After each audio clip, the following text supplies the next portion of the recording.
మరో ముఖ్యమైన అంశాన్ని కనుక పరిశీలించినట్టయితే ఇవాళ ఏదైతే కాళేశ్వరం ప్రాజెక్టును నిరర్ధకం చేసి ఆ కాళేశ్వరం ప్రాజెక్టును మరి ఇక్కడ కూలిపోయింది అని చెప్పి ఏదైతే ఆరోపణలు చేస్తా ఉన్నారో నిజంగానే ఇక్కడ ఆ ప్రాజెక్టును కూల్చడానికి ప్రయత్నం చేస్తా ఉన్నది ఇవాళ కాంగ్రెస్ ప్రభుత్వం అని చెప్పి మరి ఇక్కడ పెద్ద ఎత్తున విమర్శలు వ్యక్తమవుతున్నాయి. ఇది అన్నారం ప్రాజెక్టు, ఈ అన్నారం ప్రాజెక్టు దగ్గర మరి ఇసుక ఏ విధంగా దోపిడీ చేస్తా ఉన్నారో ఒక్కసారి చూడండి.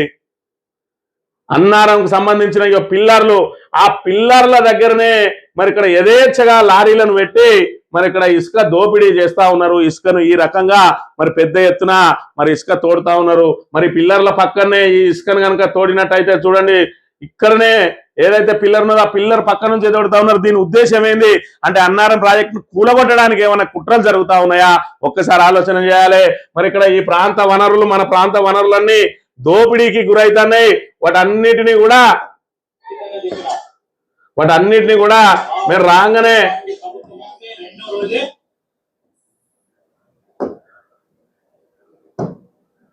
ఈ ఏరియాకు సంబంధించి మన వనరులన్నీ దోపిడీకి గురైతా ఉన్నాయి. మేము వచ్చిన తర్వాత 2 రోజుల్లోనే ఇసుక లారీలు బంద్ చేయిస్తా అన్నాడు. ఆయన మాటల్లోనే విన్నట్టయితే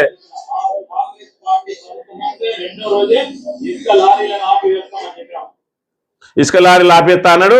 ఇవాళ ఏకంగా ఆ లారీలన్నింటినీ డైరెక్ట్ అన్నారం ప్రాజెక్టులు తోలే యథేచ్ఛగా ఇసుక దోచుకొని పోతా ఉన్నారు. ఇవాళ ఇది మరి ఇక్కడ మరి ఈ ప్రాంత ప్రజల తాత ముత్తాతల ఆస్తి కాదా, ఇది వనరులు కాదా, ఈ వనరులు దోపిడీకి గురైతలేవా?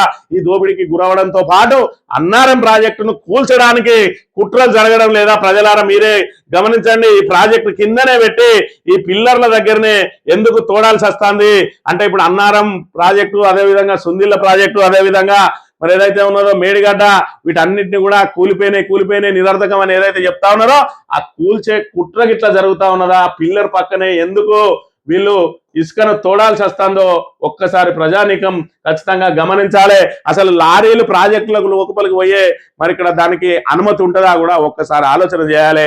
ఇగో ఈ రకంగా శ్రీధర్ బాబు అధికారంలో ఉంటే ఒక తీరు, ప్రతిపక్షంలో ఉంటే ఒక తీరు. ప్రతిపక్షంలో ఉన్నప్పుడు గగ్గోలు పెడతాడు, ఇసుక మొత్తం దోపిడీకి గురైతుందని. మరి ఇప్పుడు ఏం చెప్తానో ఇది దోపిడీ కాదా?